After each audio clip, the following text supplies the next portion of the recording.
You believe you're familiar with Henry VIII, the larger-than-life monarch with a penchant for matrimony and religious reform. Forget the sanitized version you learned in school. Prepare yourself, because the man behind the crown was a creature of such profound horror and decay that modern history scarcely has the stomach to describe him. We're not just talking about a tyrant. We are talking about a king so monstrously obese he required elaborate machinery to simply get out of bed. A sovereign whose legs were riddled with weeping, purulent sores that stank so foully, his attendants would vomit just from the ambient stench. This is the story of a ruler whose physical body disintegrated so spectacularly that his own coffin ruptured from the pressure of his putrefying gases. Get ready to uncover the truly disturbing truths about Henry VIII, details so grotesque they make the most brutal television epics look like bedtime stories. From his bizarre dietary rituals and the fortress of paranoia he built around himself, to the psychological torment he inflicted on his wives that went far beyond the executioner's axe, and the stomach-churning reality of his final, agonizing years. These are the facts that will irrevocably alter your understanding of England's most notorious king. Let's begin with the most visceral and shocking truth about Henry VIII. By the end of his reign, he was, for all intents and purposes, a living, breathing corpse. This isn't hyperbole. This is the grim reality of a man whose body had become a prison of rotting flesh, a spectacle so gruesome that it left his own court staff permanently scarred. To understand the monster, you must first understand the man he was. In his youth, Henry was the epitome of a Renaissance prince. He was tall, athletic, and widely considered the most handsome monarch in Europe. He was a gifted musician, a talented juicer, and a charismatic leader. He was the golden boy of England, the great hope of the Tudor dynasty. So what happened? What transformed this paragon of royalty into the bloated, foul-smelling creature of his later years? The answer likely lies in a single, catastrophic moment in 1536. During a jousting tournament, Henry, in full armor, was thrown from his horse. To make matters worse, the armored horse then fell on top of him. The impact was devastating. Henry lay unconscious for a harrowing 2 hours, a period so long that his court believed him to be dead. From a modern medical perspective, this was a severe traumatic brain injury. That injury is the watershed moment in his life. It's the event that likely triggered a massive personality shift, transforming the once charming king into the paranoid, explosively angry tyrant that history remembers. His rages became legendary, his decisions erratic, and his capacity for cruelty seemingly limitless. But the brain injury was just the beginning of his physical collapse. It was the spark that lit the fuse on his complete bodily disintegration. Following the accident, his physical activity ceased, but his gargantuan appetite did not. The weight gain was staggering. In an age where the average man might weigh 140 pounds, Henry swelled to an estimated 400 pounds. His waistline ballooned to a shocking 54 inches. Think about that, his girth was greater than the height of a small child. His massive frame became so unwieldy that his servants had to use a complex system of pulleys and levers, a kind of primitive mechanical hoist, just to lift him from his bed or get him onto his horse. His own body had become a fortress from which he could no longer escape. But the true horror, the detail that haunted everyone who came near him, was his legs. They were covered in massive, weeping ulcers, festering, open wounds that refused to heal. These were not mere sores. They were vast craters of rotting flesh that constantly oozed foul-smelling pus. The stench was not a minor inconvenience, it was a physical assault on the senses. Courtiers learned to hold pomanders or perfumed handkerchiefs to their noses whenever they had to approach the king. Still, historical accounts claim the putrid odor was so powerful it could be detected 3 or 4 rooms away from his private chambers. The task of cleaning and dressing these horrific wounds was considered a nightmare. His servants and physicians, terrified of causing the king pain and invoking his wrath, would reportedly draw straws to decide who had the stomach-churning duty. To get close to the king's legs was not a medical task but a form of punishment. The treatments themselves were medieval, consisting of cauterization with hot irons and the application of various useless poultices, all of which would have caused excruciating pain while doing nothing to stop the underlying decay. Modern experts, looking back at the symphony of his symptoms, have developed several compelling theories.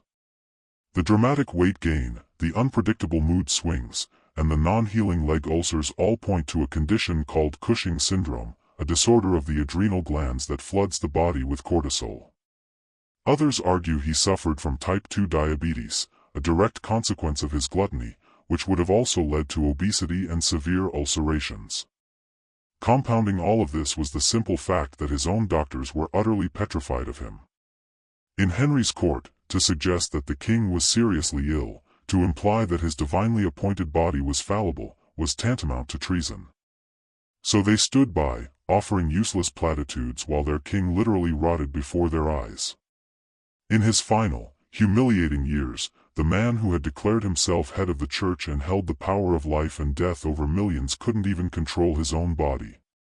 He became incontinent, a fact that mortified the proud monarch. Special, elaborate chairs had to be moved with him wherever he went, as he could no longer make it to a privy in time.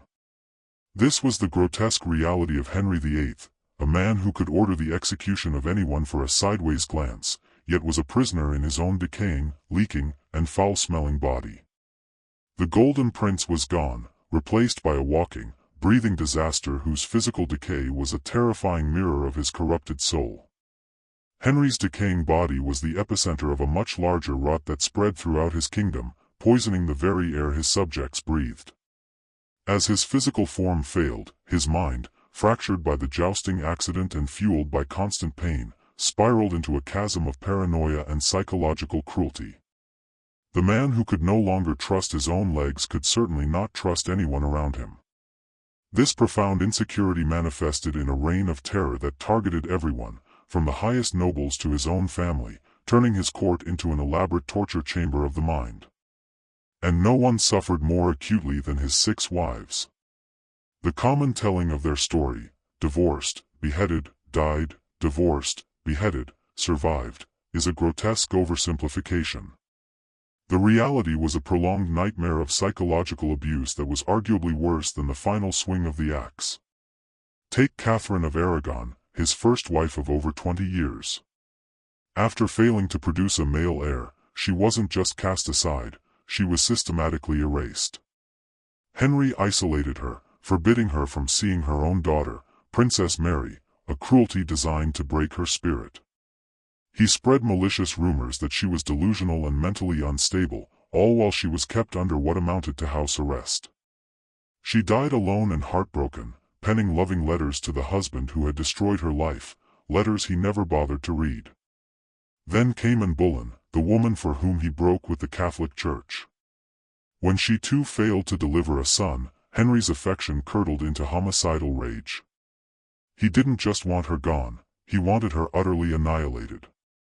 He orchestrated a show trial built on fabricated charges of adultery, incest, and witchcraft. He had her own court musician brutally tortured until the man delivered a false confession of an affair with the Queen. But here is the truly sadistic masterstroke of his cruelty. Henry forced and to witness the executions of 5 innocent men, including her own beloved brother, who were accused of being her lovers. She was made to stand and watch them die, knowing she was next, a final, twisted demonstration of his absolute power over her body, her legacy, and her mind. The horror continued with Catherine Howard, a young girl thrust into the arms of the aging, rotting king. When he discovered she had a romantic past, his wounded pride unleashed a new kind of legal monstrosity. He didn't just have her and her lovers executed, he pushed a new law through Parliament making it an act of treason for any woman to marry the king without first revealing her complete sexual history. Imagine a fury so petty, so all-consuming, that you alter the very legal fabric of your nation simply because your teenage bride wasn't a virgin. This wasn't governance, it was the tantrum of a tyrant.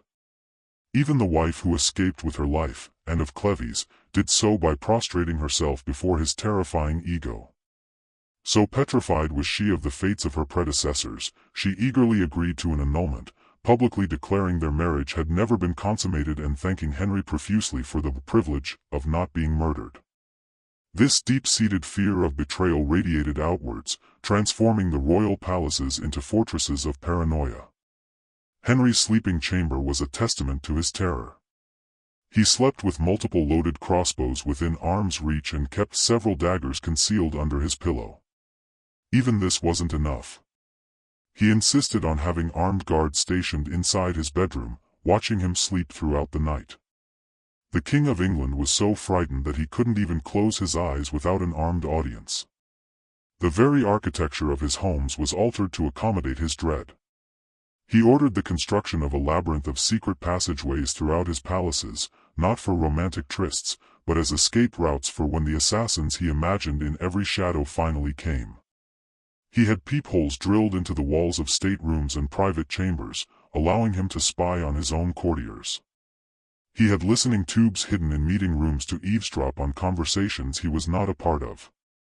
He was a prisoner in his own home, constantly watching, constantly listening, convinced that everyone was plotting his demise. This paranoia led him to create one of the most terrifyingly complex spy networks in English history. He employed a vast web of informants to report on the words and deeds of his nobles. But in a stroke of truly insane genius, he then created an entire network of spies whose only job was to spy on his other spies.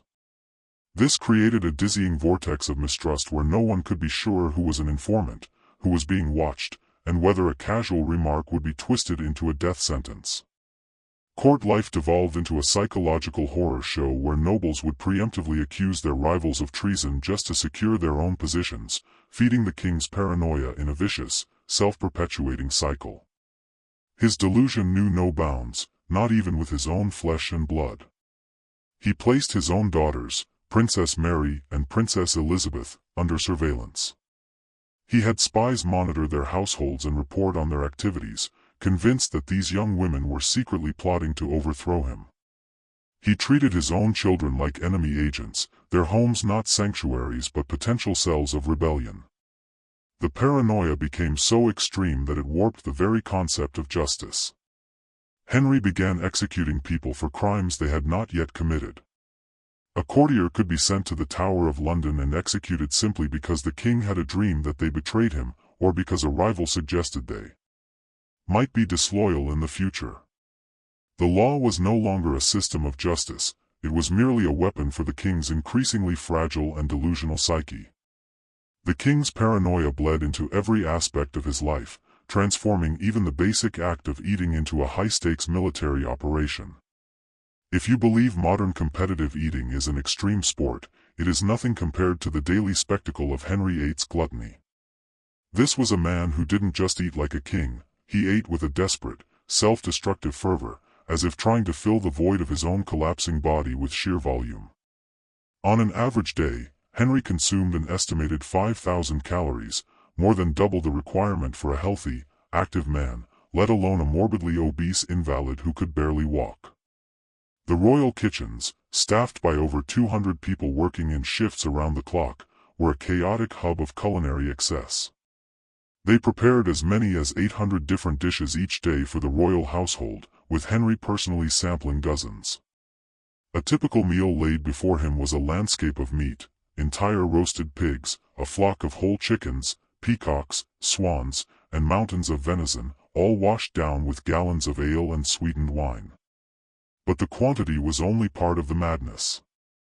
His eating was governed by bizarre rituals and quasi-magical beliefs. He was convinced, for example, that specific foods imbued him with their qualities. He would gorge on swan, believing it would make him more graceful, consume vast quantities of deer, convinced it would sharpen his hunting skills, and devour oysters by the barrel, certain they would enhance his virility. It was a medieval superstition playing out on a terrifyingly grand scale. Yet, despite these beliefs, his paranoia reigned supreme. Every single morsel that passed the king's lips was first tasted by a series of servants to check for poison. In a truly paranoid twist, Henry forced his tasters to wait a full 30 minutes after consuming their portion before he would touch his own food, ensuring they wouldn't drop dead from some slow-acting concoction. A simple dinner could become a 4-hour theatrical performance, with hundreds of courtiers watching in a mixture of awe and disgust as the massive, rotting king methodically worked his way through a feast that could feed a small town. His arrogance was so profound that he even banned certain, common, foods like turnips and barley from his court, believing they were beneath his royal status, ironically denying himself healthier options in favor of the mountains of meat and sugar that were actively killing him. You would think that death would be the end of Henry VIII's reign of terror. You would be wrong. The man was so fundamentally committed to being a walking disaster that even his corpse orchestrated one final, spectacular act of mayhem. In his final weeks, he was completely immobile, a prisoner of his own bulk. Servants had to transport him everywhere in a specially designed chair rigged with pulleys. The journey was a horror show. His leg wounds had decayed to such a degree that chunks of necrotic flesh would literally fall from his body as they moved him. A retinue of servants had the grim task of following behind him with cloths, cleaning up the decomposing pieces of the king from the palace floors. His death scene was something from a nightmare. His body had swollen to such a grotesque size that his skin was stretched taut and shiny like a drum. The stench of rot and disease was so overpowering that even his physicians, men accustomed to the horrors of 16th-century medicine, were forced to flee the room to vomit. When he finally expired, no one dared get close enough to officially confirm it. But the true chaos was yet to come. Henry's body was so bloated with the gases of internal decomposition that it was essentially a ticking time bomb. The royal embalmers did their best, wrapping the massive corpse in layers of lead sheeting and sealing it within multiple nested coffins. It wasn't enough. During the solemn funeral procession from London to his final resting place at Windsor Castle, the unthinkable happened. The coffin literally exploded. The immense pressure from the putrefying gases ruptured the lead lining, and the rotting, liquefied remains of King Henry VIII splattered against the inside of the funeral carriage. The procession ground to a halt as horrified servants were forced to clean up the foul mess with buckets and rags, the air thick with a stench that would haunt them for the rest of their lives. In the ultimate, most profound indignity, it was reported that when the carriage was temporarily left in a ruined chapel overnight, stray dogs were seen licking up the king's remains that had leaked out onto the floor. The man who claimed to rule by divine right had become dog food. Even his burial was a disaster. The grave had to be dug extra wide to accommodate the enormous coffin, but the ground, unable to support the immense weight of lead and rotting royalty, kept collapsing. It took several attempts just to get the king's remains into the earth and keep them there. For years after, people reported hearing strange noises and smelling foul odors emanating from his tomb at Windsor. While some claimed it was his restless ghost, historians believe it was likely just more gases escaping from his continuously decomposing corpse. So there you have him. Not the charismatic reformer, but a walking catastrophe. A man so consumed by his appetites and paranoia that he turned one of the most powerful kingdoms in Europe into his own personal horror show. The most powerful man in England became a prisoner of his own decaying body, and his legacy is not just the Church of England, but a masterclass in how absolute power can transform a human being into a genuine monster, whose capacity for creatine chaos could not be contained even by a lead-lined coffin.